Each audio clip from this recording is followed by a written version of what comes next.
Deep within the amber glow of a fading memory lies a revelation that has the power to change your entire future. We revisit the turning points of life to find the lessons that still matter in the modern world. Subscribe today and rediscover the beauty of the past. My accountant called me on a Tuesday morning. I was in the middle of my second cup of coffee, watching the birds at the feeder my late wife had hung outside the kitchen window 17 years ago. I almost didn't pick up.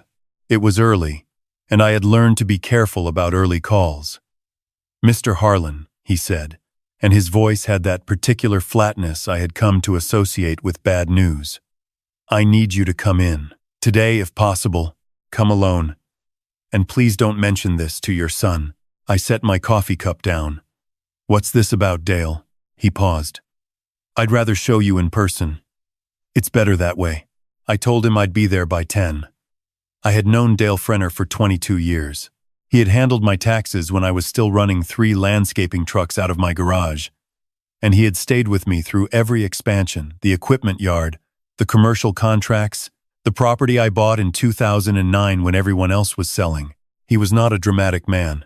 He did not call clients early on Tuesdays and ask them to come alone unless something was genuinely wrong. I drove downtown with the radio off. "Let me tell you about my son before I tell you what Dale showed me. My son's name is Kevin. He's 34 years old. He was a quiet child, studious, the kind of boy who did his homework without being asked, and kept his room clean and made his mother proud in all the small, visible ways that mothers notice. When my wife, Carol, passed 4 years ago, pancreatic cancer, 11 weeks from diagnosis to the end, Kevin was the one who sat beside her bed those last nights. He held her hand. He read to her. I could barely walk into that room without my chest seizing up, and Kevin was the one who made it bearable for both of us. After Carol died, I asked Kevin to come work with me. I thought it would be good for both of us.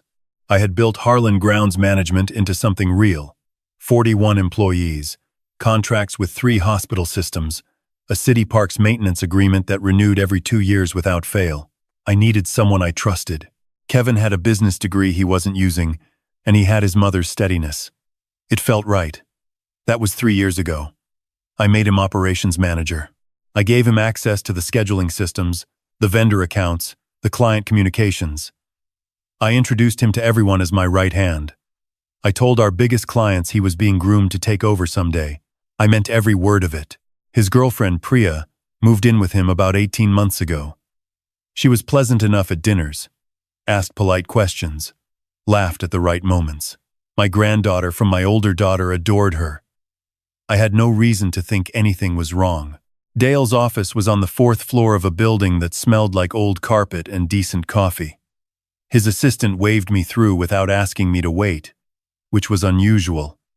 Dale was standing when I came in. He shook my hand and gestured at the chair across from his desk.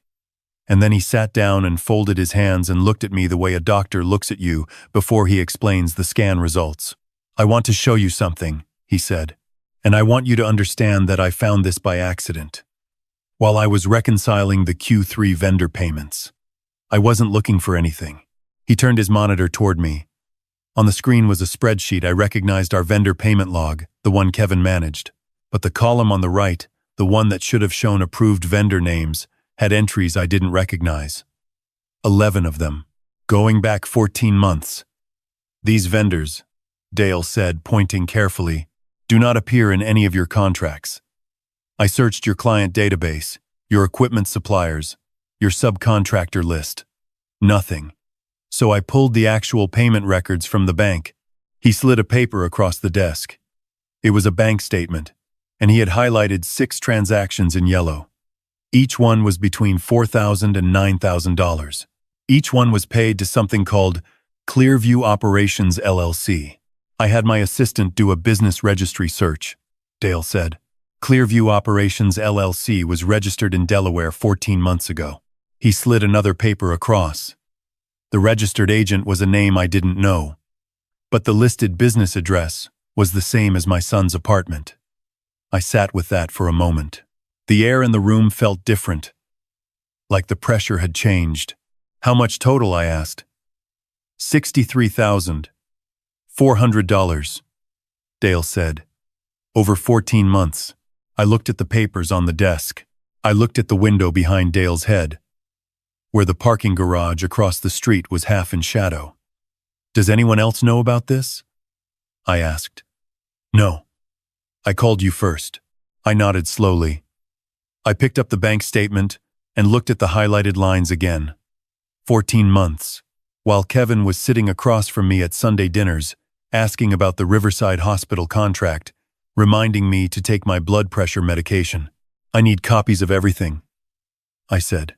And I need you to keep this between us for now. Dale was already printing. I did not go home after I left Dale's office. I drove to the parking lot of a grocery store 3 miles away and sat in my truck and thought about what I knew and what I didn't know and what it meant. What I knew. $63,000 had moved out of my company into an account connected to my son's address. The transfers had been authorized through the vendor payment system Kevin controlled. They were structured to stay under $10,000 each, which told me the structuring was intentional.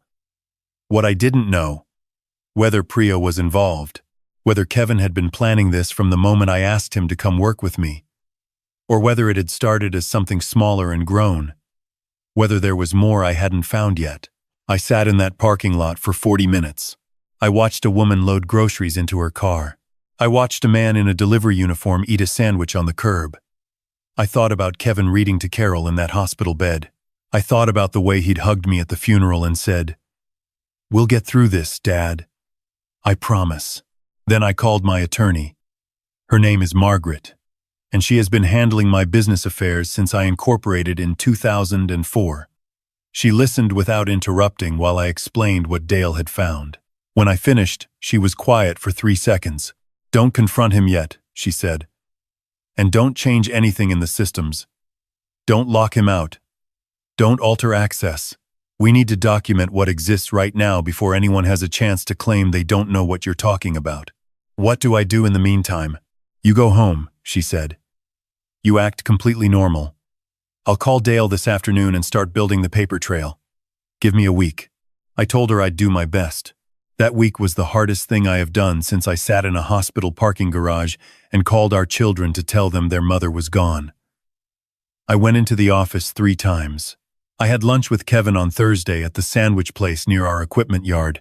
I watched him talk about a new client we were bidding, a retirement community in the east suburbs, 3 acres of ornamental plantings. Good money. He was enthusiastic. He had done the research, prepared the estimate, even driven out to walk the property himself. He looked like my son. He sounded like my son.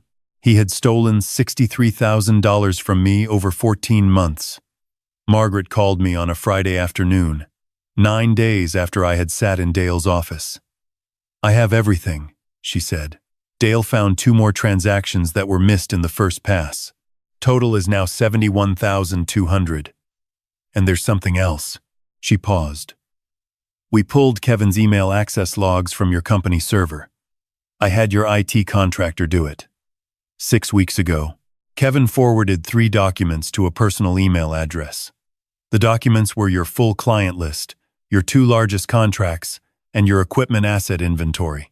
I sat down. "He was building a picture of what the company is worth," Margaret said. "Harlan, I think this was preparation. Not just for the money he was taking for something larger. Like what? Possibly a valuation.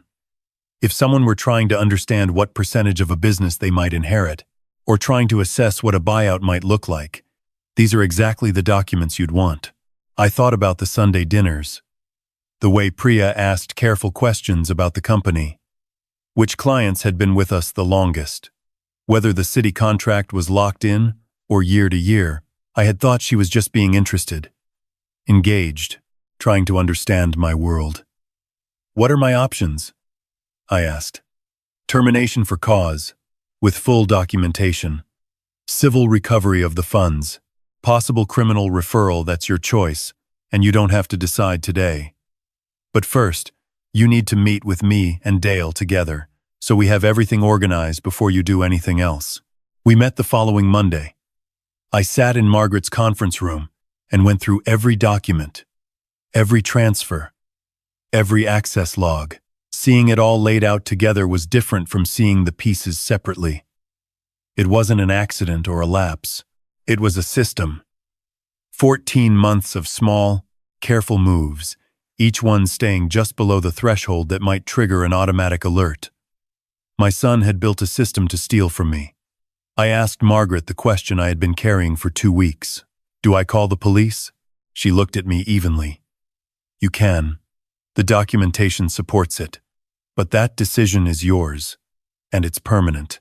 Once it's in the system, you can't take it back. I thought about what that meant. Not for Kevin. I was past protecting Kevin from consequences. I thought about Kevin's older sister, my daughter Rebecca, who had 2 kids and a husband who traveled for work and didn't need a holiday dinner that felt like a crime scene. I thought about Carol, who would have been devastated not by what Kevin did, she had a clear enough eye for human failure, but by what a criminal filing would do to the family's ability to ever find its way back to something functional. I decided to give Kevin one chance to respond before I made that call, but I was not going to give him that chance on his terms. I called him on a Wednesday evening and asked him to come by the house Saturday morning. I said I wanted to go over some financial paperwork before the end of the year, that it was routine, that it wouldn't take long. He said, "Sure, Dad, no problem. I'll bring coffee." He showed up at 9:15 with 2 cups from the place on Elmwood. He was wearing a jacket I hadn't seen before. He looked relaxed. He kissed me on the side of the head the way he had since he was a teenager. We sat at the kitchen table. I let him set down the coffees. I let him take off his jacket. Then I put the folder Margaret had prepared on the table between us and I said, "I need you to look at this with me." He opened the folder. I watched his face. I had been watching people's faces for 63 years, and I had learned that the first half second tells you almost everything. Kevin's face went me through 3 things, in rapid succession: recognition, calculation, and then a careful settling into neutral. That calculation, that half second of deciding how to play it, is something I will not forget. "Dad, I can explain." "Don't," I said. "I've had 2.5 weeks to look at this. Margaret has had 2.5 weeks. Dale has had 2.5 weeks. I don't need an explanation. I need you to understand what I know. I went through it. The vendor payments. The shell company at his address. The document transfers 6 weeks ago. I watched him try twice to find an angle, once suggesting the transfers were for a subcontractor he'd been vetting informally, once saying the document transfers were for a business development idea he was going to bring to me. Both times I put the relevant paper in front of him and waited until he stopped talking. At some point he stopped trying to explain and just sat there. "What are you going to do?" he said finally. His voice was quiet. "I already did it," I said. "Your access to all company systems was revoked this morning. You've been terminated for cause, which is documented in writing. A demand letter for repayment of $71,200 went out from Margaret's office on Friday. You have 30 days to respond." He looked up. "The criminal referral," I said, "is something I haven't decided yet. That decision will be informed by whether you cooperate fully and whether repayment is made." He looked down at the table. His coffee was sitting there untouched, still steaming slightly. I thought he started. "I know what you thought," I said. "You thought you were getting an advance on something that was going to be yours eventually anyway. You told yourself a story about it that made it feel like less than what it was." He didn't answer. "It was theft," I said. "From me. From the 41 people who work for this company and depend on its solvency. And it was a lie that lasted 14 months, during which you sat at my table, in my house, and talked to me like my son." The kitchen was very quiet. A car went by outside. The bird feeder swayed slightly in the wind. "I want you to leave now," I said. "Talk to a lawyer before you respond to Margaret's letter." He stood up slowly. He picked up his jacket. He started to say something twice and stopped both times. Then he walked to the front door and I heard it close, and his car started in the driveway, and I sat at my kitchen table alone. I poured his untouched coffee into the sink. I stood at the window where Carol's bird feeder hung, and I watched 2 juncos peck at the seeds, completely indifferent to everything. I had a conversation with my daughter Rebecca 2 weeks later. I told her what had happened. Not all of it, just enough. She cried. She was angry in the complicated way that people are angry when they have to be angry at someone they love and they don't want to have to choose sides. I told her she didn't have to choose sides. I told her Kevin was still her brother. What had happened was between him and me. Are you okay, Dad? She asked. I thought about how to answer that honestly. I built that company from nothing, I said. 30 years of early mornings and late bids and equipment loans and handshakes with clients who could have gone somewhere else. Your mother packed lunches for me when we couldn't afford the diner near the job sites. I built it for our family. And when I found out someone was stealing from it, I protected it. So yes, I'm okay. She was quiet for a moment. Mom would have been so sad, she said. I know, I said. But she also would have been furious. And then she would have expected me to handle it properly. So that's what I did. Kevin retained an attorney. The repayment arrangement was structured over 18 months. The criminal referral, after consultation with Margaret and a long conversation with myself, was not filed, but the documentation remains preserved, and Margaret made certain Kevin's attorney understood that. I hired a new operations manager, a woman named Christine who had spent 12 years running logistics for a commercial landscaping company in another state. She found 2 vendor contracts within her first month that we had been overpaying for years. She reorganized the scheduling system. She is meticulous and direct, and she does not take things that don't belong to her. I changed my estate documents. I worked with Margaret on a structure that is clear, legally sound, and does not leave room for interpretation or quiet repositioning. It should have been that way from the beginning. That part is on me. Some mornings I still sit with my coffee and look out at Carol's bird feeder and think about what I got wrong. Not about handling it. I handled it the way it needed to be handled. I think about the earlier years. Whether I gave too much, too easily. Whether I confused being generous with being a good father. And whether those 2 things had drifted apart without me noticing. I don't have a clean answer to that. I'm 64 years old and I raised 2 children and I worked every day of my adult life and I still don't have a clean answer to that. What I know is this. You can love someone completely and still hold them accountable. Those 2 things can exist at the same time. The love doesn't make the accountability optional. If anything, it makes it more necessary because you are the person who taught them that actions have consequences. And if you don't hold that line, you are the one who told them the lesson wasn't real. Carol knew that. She was better at it than I was. I'm learning. The bird feeder needs refilling. I keep meaning to do it in the mornings and then the day gets away from me. But I'll get to it. I still have time.